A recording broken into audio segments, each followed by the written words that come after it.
Welcome to another tutorial and thank you for staying tuned, supporting my channel for my returning subscribers. And if you are new here, I hope you learned something new today. Today we'll be making a trouser pattern for women. Do study the diagram and take your required measurements. This is the pattern paper we'll be using, and I've marked my border lines at the edges of the paper.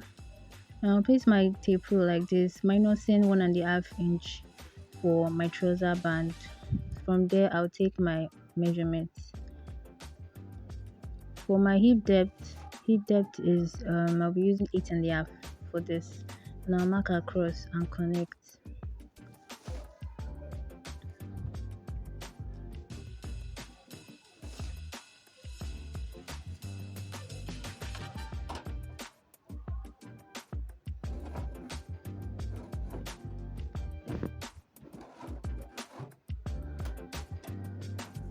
And we're taking my crotch depth too.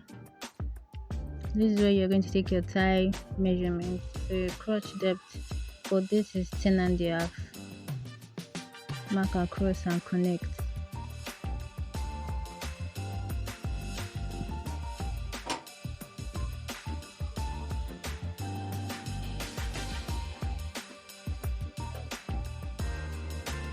From the borderline again, I'll be taking my full measurement of the trousers, and for this is 37 inches. 37 inches. To get your knee position or your knee line, take 37 inches divided by 2.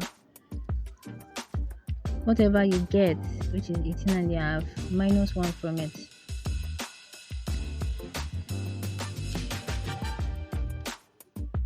And you take 1 inch down, just like what I'm going to do here. So I'll mark the 18.5 inches. Then from there, I'll take 1 inch downwards. So that will be your knee position or your knee line. Mark across and connect.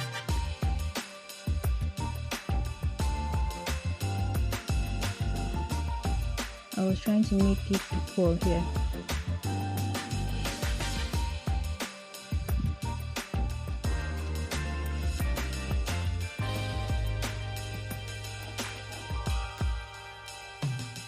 And you have your waistline, your hip depth, your crotch length, your knee line, and your hem. On your waistline, divide your hip measurement by 4 and you mark on your waistline, on your hip depth, and on your crotch line. Connect those lines together.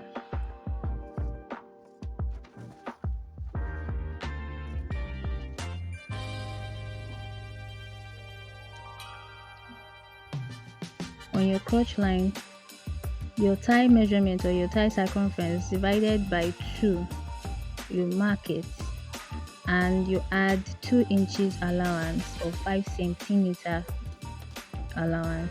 This is to create ease for movement of your legs and also for your butt. 2 centimeter or 2 inches or 5 centimeters. Sorry, I'm using centimeter and inches together in this measurement here. You can use 5 centimeter or use 2 inches.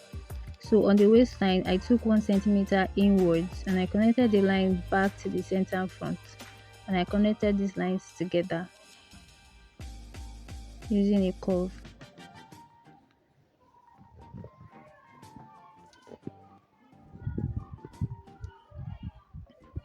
Now on your crotch line, the measurement you have on your crotch line, you divide it by 2 to get the midpoint of your trouser pattern.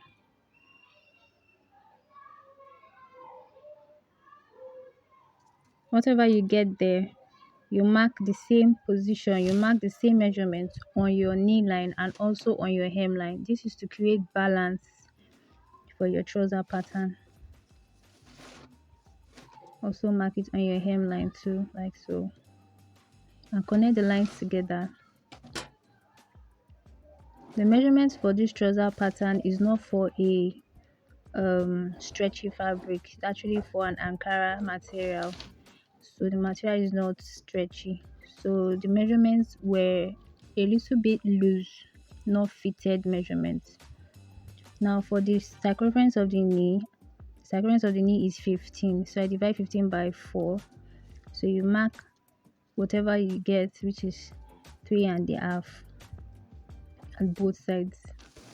The same thing you take on the knee, your ankle, and for the hem position, your round ankle divided by 4. For this is 11.5 divided by 4. So you mark that position at both sides and you connect the lines back to the knee line and to the hem and the hip line. Connect the lines together.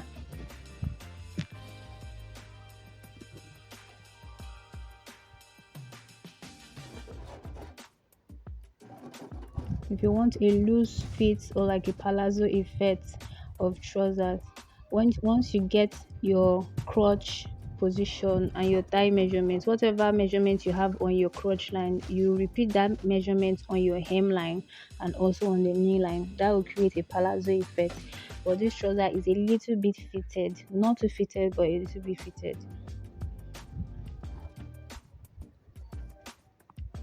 So for palazzo or free or loose fit, it will be a free pattern. I won't need to be shaping it like this.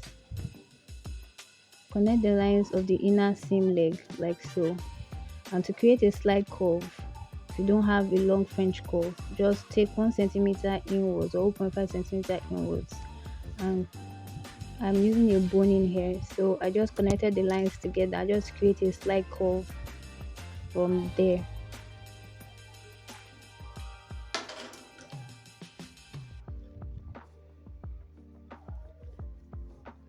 Now on your waistline, you can actually leave your waistline like this if you want an elastic band all through your waist.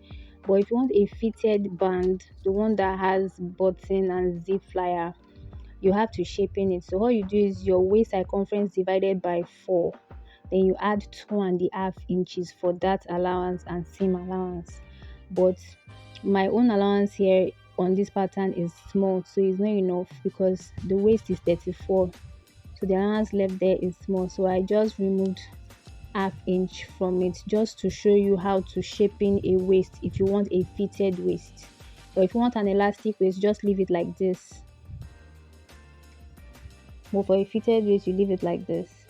So from that new position that you've marked, you take up 1 centimeter that you remove from the center front, you take it up from there and connect it back to the waistline.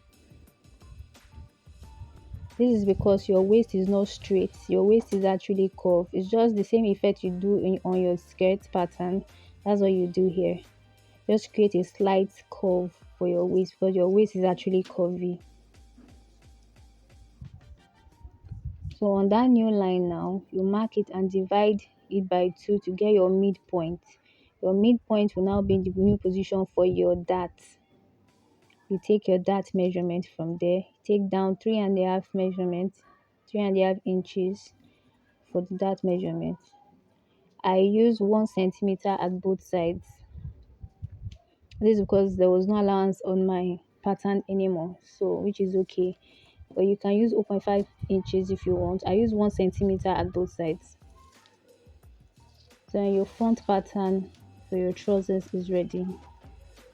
You can cut through.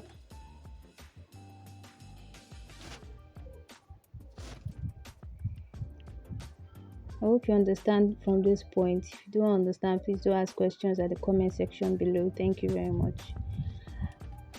Afterwards, you transfer your front pattern to another fresh paper to draft your back pattern.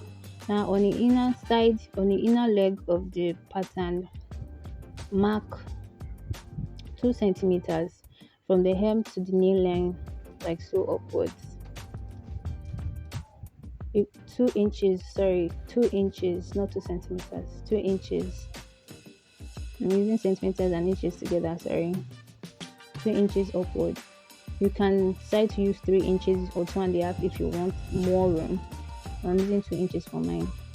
On the crotch line, extend the line forward and take 1 centimeter downwards, and connect the lines together. This to create ease for the butt. create more room for the board to sit properly. Then from there, I mark 2.5 inches for allowance. So trace the front pattern, center front on the back. Just, we are not going to be using it, but we need it as a guide, as a construction line and as a guide to draft the back pattern. And trace the side seams and also the side seams of the leg and everything, like I'm doing like so. The back pattern is always bigger than the front pattern. And the waistline, trace the waistline too.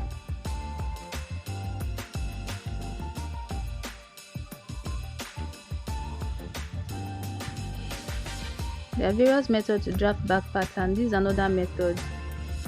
Some people add the allowance at the center front, some people add it at the back. I'm adding mine at the back. At the back, like the side seams rather. It's still the same thing, but they are just various methods. So from the center front, I took 5 centimeters inwards. You can use 2.5 inches if you want. I used 5 centimeters inwards, and I traced it and I connected the line back to the center front like so.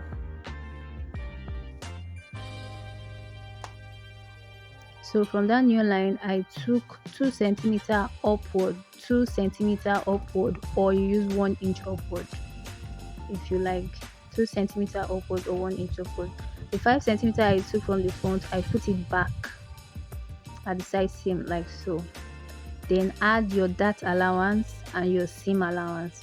So you can end up adding 2.5 inches at the end of the day if you want, if you have enough room for allowance. So from there, you take up 0.5 centimeter or 1 centimeter upward, like what you did in the front. Connect these lines together using a curving line. I use a straight line here, a straight ruler here to do mine. So just connect the lines together. I was just cross checking the centimeters I used there.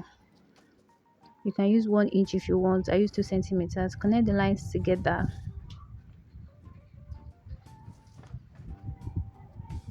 Then you connect it back to the hip line. That is why you needed to trace the front pattern on it. Connect it back to the hip line.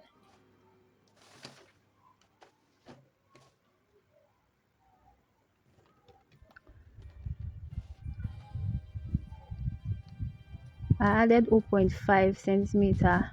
I connected it back to the knee line. I also connected it back to the waistline of the back.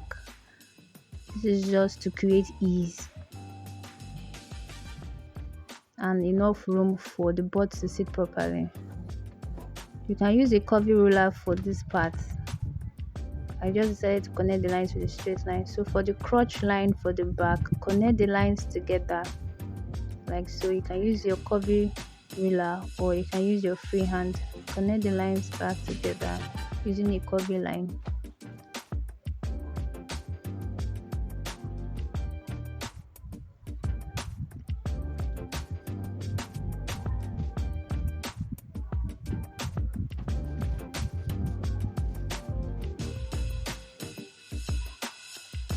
Connect the knee line to the crotch line of the inside seam leg using the same effect of what I did in the front.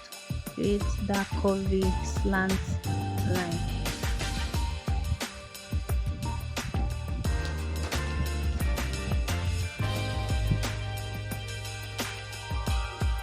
And once you are done adding your allowances,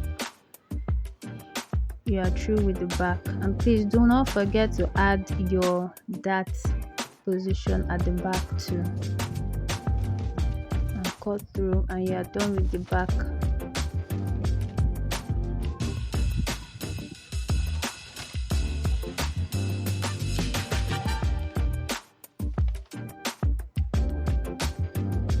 Please do make sure to add seam allowances at the edges of your pattern, especially when you are on your made fabric. Please do not forget. This is because it's a pattern, so I am not adding enough allowances. Thank you for watching. I hope you learned something new today. Till next time, God bless you.